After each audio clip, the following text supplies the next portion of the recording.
Kali ini aku mau cerita tentang pengalaman om aku yang ternyata seorang indigo. Jadi om aku awalnya tuh gak sadar kalau dia bisa melihat dan berkomunikasi dengan mereka. Nah dulu om aku tuh pas masih kecil pernah sakit parah, koma, dan akhirnya itu meninggal. Tapi gak disangka-sangka om aku hidup lagi waktu itu. Atau orang-orang biasa menyebutnya itu mati suri. Nah by the way om aku itu mati suri pas kelas 5 SD. Setelah kejadian mati suri itu, gak tahu kenapa dia itu sering banget ngelihat makhluk-makhluk tak kasat mata. Padahal tadinya itu gak pernah sama sekali. Pokoknya kemanapun om aku ini pergi, dia selalu ketemu mereka. Atau kita bisa sebut dengan sebutan hantu ya. Ya biar enak nyebutnya kali. Nah om aku tuh takut banget kalau ketemu hantu. Dia aslinya emang penakut. Jadi setiap melihat hantu dia pasti nangis atau lari ketakutan. Tapi waktu dia sering ketemu hantu-hantu itu, dia gak pernah mikir kalau dia itu indigo atau apalah, gak tahu aku sebutannya. Karena dulu dia tuh gak ngerti gitu-gituan. Nah tahun demi tahun berlalu sampai akhirnya om aku tuh nikah dan punya anak. Om aku masih sering ketemu hantu, tapi ya gitu, dia tetap takut dan kabur kalau ngelihat hantu. Sampai ketika om aku di usia 30-an, dia berkenalan dengan salah satu seorang ustadz di daerah Jogja. Dan perkenalan itulah yang akhirnya bikin dia jadi tahu kalau dia itu punya kelebihan. Suatu hari omku tuh cerita tentang kejadian ketemu hantu yang cukup bikin dia capek selama puluhan tahun. Nah kebetulan juga Pak Ustadz itu kan biasa meruqyah orang. Nah setelah omku tuh cerita ke Pak Ustadz tersebut, omku tuh minta diruqyah. Omku memang udah mulai ngerti kalau ada orang yang punya kelebihan semacam itu. Tapi omku tuh menolak kondisi dia yang seperti itu, karena dia tuh ngerasa capek banget gitu. Pokoknya sering capek-capek, kalau misalnya ngelihat hantu tuh langsung badannya drop dan lain-lain, ngebuat dia tuh gak kuat. Soalnya dimanapun tempat si hantu-hantu itu selalu nampakin wujudnya itu ke omku. Intinya omku itu pengen minta tolong ke Pak Ustadz buat ditutup mata batinnya. Dia pengen ngilangin itu karena dia udah gak sanggup ngejalanin hidup dengan rasa takut terus menerus. Tapi Pak Ustadz itu cuma bilang bahwa dia gak bisa ngilanginnya. Karena ternyata yang omku itu yang dialaminya itu emang udah pemberian dari yang di atas. Jadi pure murni udah didapat waktu dia masih kecil, bukan dibukanya itu secara sengaja. Nah om aku tuh masih kekeh pengen ngilangin apa yang ada di dirinya. Akhirnya om aku tuh cari ustadz lain yang bisa ngeruqyah. Tapi semua ustadz bilang hal yang sama. Om aku harus terima kelebihannya itu. Bahkan ustadz-ustadz itu semua bilang kalau om aku punya penjaga yang selalu ngedampingin om aku. Dan dia gak bisa disuruh pergi. Dia baik kok, energinya sangat positif dan emang sifatnya ngelindungin. Nah dari sejak situ om aku akhirnya mencoba ikhlas menerima kelebihan yang dia miliki, karena cuma itu kuncinya agar hidup omku lebih tenang. Bener aja, setelah om aku nerima kelebihan yang dia punya itu, dia mulai jarang ngelihat hantu. Tetap ada sih yang nampak, tapi gak pernah serem-serem. Terus om aku dikenalin sama orang yang punya kelebihan yang sama kayak dia. Mereka saling share pengalaman. Nah kebetulan teman omku itu ibarat kata ilmunya itu udah tinggi banget. Apa ya, kayak semacam udah ahli dalam bidang perhantuan gitulah. Ya semacam paranormal atau guru spiritual, gue gak tahu, tapi orang biasanya kayak gitulah nyebutnya. Pokoknya om aku tuh dikasih tahu cara menghandle hantu itu kayak gimana. Terus diajarin juga cara komunikasinya itu. Pokoknya yang awalnya om aku tuh gak tahu cara komunikasinya, gak tahu cara ngehandle atau ngatur energinya supaya bisa fit gitu ya badannya. Nah sekarang om aku udah jadi tahu tuh. Bahkan om aku tuh bisa ngontrol kapan mata batinnya bisa dibuka dan kapan bisa dikunci. Dikunci ini di sini maksudnya bukan dihilangin ya. Jadi kayak ibaratnya tuh digembok gitu biar nggak lihat apa-apa dulu dengan jelas. Jadi dibikin kayak samar-samar gitu ngelihatnya. Kecuali kalau si hantu ini emang energinya gede nih, baru om aku tuh gak bisa untuk ngehindarin atau ngegemboknya. Atau misalnya si hantu ini emang energinya negatif, itu biasanya tetap kelihatan.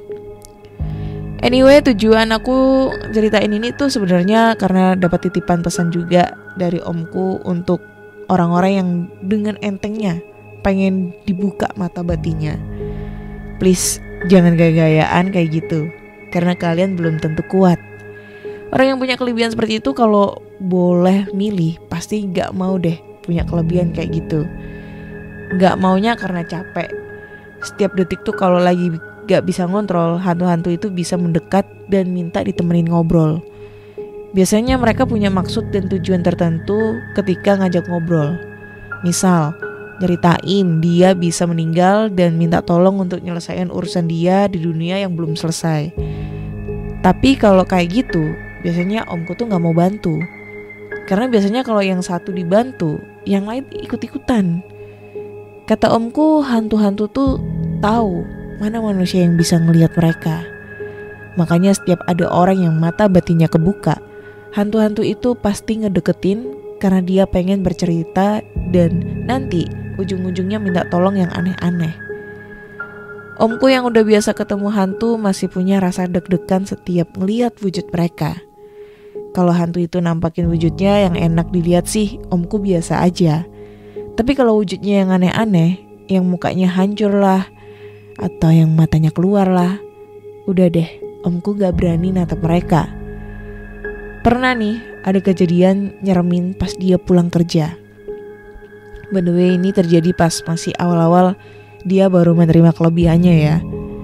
Jadi ceritanya omku pulang kerja. Omku kerja di kota Jogja dan rumahnya di Gunung Kidul. Ada yang tinggal di Gunung Kidul gak? Nah, kalau misalnya dari kalian semua ada yang tinggal di daerah sana pasti tahu kan, jalanan yang kanan kirinya pohon-pohon. Nah ceritanya dia emang pulang agak malam karena lembur. Sekitar jam 10-an lah waktu itu. Omku ngendarai motor menuju rumahnya. Di tengah jalan yang berbelok-belok ada cewek yang nyetopin dia. Omku tahu itu hantu, tapi omku tetap berhenti menghampiri cewek itu. Maksudnya kan mau nanyain ngapain nyetopin dia. Karena omku tuh takut dia malah ngikut sampai rumah atau minta bonceng, tapi ngeganggu dia pas lagi berkendara. Terus cewek itu diem dan kata omku, "Kenapa? Udah nyetopin malah diem aja." Tiba-tiba dia balik badan. Dan pasti kalian tahu, punggungnya bolong, penuh dengan belatung dan darah. Pokoknya menjijikan banget. Omku sampai mual-mual pas ngeliat wujud cewek itu. Cewek itu ketawa cekikikan dan omku langsung tancap gas. Sampai rumah dia muntah-muntah keinget punggung bolong tadi. Nah, kadang sifat hantu itu ada yang cuma pengen ngejailin. Ya kayak gitu, nampakin wujudnya yang menjijikan. Yang paling omku was-was tuh kalau misalnya dia lagi bawa motor, tiba-tiba ada yang ikut bonceng tapi sambil ngeganggu. Soalnya takut membahayakan diri gitu. Pernah nih, omku lagi nyari makan malam sama anak istrinya naik motor. Waktu itu anaknya masih TK. Ngelewatin jalan yang lumayan sepi dan kanan kirinya pohon-pohonan. Di tengah jalan, om aku ngomong pakai bahasa Jawa. Intinya gini nih, "Ngapain kamu ikut-ikut? Turun sana." Om aku sampai oleng gitu ngendarain motornya. Terus tanteku bilang, "Kamu kenapa sih mas? Nyetirnya yang bener dong." Dengan santai omku tuh ngejawab, "Ini nih, ada yang ngikut duduk di depan. Pegangan stang kenceng banget. Disuruh turun gak mau turun." Nah tanteku ini ketakutan dan minta omku untuk ngusir hantunya karena takut bikin celaka. Secara omku bawa motornya udah oleng gitu. Kata omku, dia gak mau turun. Terus akhirnya omku maksa ngelanjutin perjalanan sampai ke tempat makan dan sampai pulang ke rumah dengan posisi hantunya masih di motor. Sesampainya di rumah, omku nganter anak istrinya dan habis itu dia balik lagi ke tempat pertama kali si hantu itu ngikut. Omku ngebalikin hantunya, tapi anehnya dia langsung nurut pas disuruh turun. Ternyata dia tadi cuma mau ikut jalan-jalan doang. Receh banget sih, asli. Kadang ada yang ngelucu, kadang ada yang nyeremin, kadang ada yang ya gitulah kalau misalnya hantu banyak maunya. Nah, ada lagi nih kejadian pas omku lagi nginep di rumahku. Aku kan punya halaman belakang. Nah, kebetulan ada pohon pisang di halaman belakang rumahku. Om aku pas waktu itu ke rumahku sendiri karena emang ada urusan kerjaan di Jakarta. Dan omku nginepnya di rumah. Pas sekitar jam 9 malam, omku lagi santai nih di halaman belakang sambil ngudut. Terus dia nelpon istrinya kan, biasalah kangen. Pas lagi asik teleponan gitu kan, tiba-tiba ada yang niup lehernya gitu. Tahu nggak? Pas omku nengok ada apaan? Pocong lagi nyender di bahunya. Aku pas diceritain langsung kebayang-bayang bentukan pocong nyender di bahu. Serem banget. Mana di belakang rumahku lagi tempatnya. Omku ngelihat ke dia tapi sambil merem-merem gitu. Karena serem banget wujudnya. Terus omku nanya, ngapain niup-niup lehernya? Kata si pocong, dia cuma iseng dan pengen dengerin omku ngomong sama istrinya. Jadi segini dulu dah cerita dari aku. Mungkin buat kalian tentang cerita ini percaya gak percaya itu tergantung dari kalian. Yang jelas pesan dari cerita ini, jangan sekali-kali kalian iseng ataupun mungkin pengen coba-coba buat ngebuka mata batin kalian. Karena biasanya kalau udah gak kuat atau orang yang gak bisa nerima energi negatif atau energi makhluk astral yang diterimanya akan ngebuat dia stres, sakit, dan bisa ngebuat dia gila juga.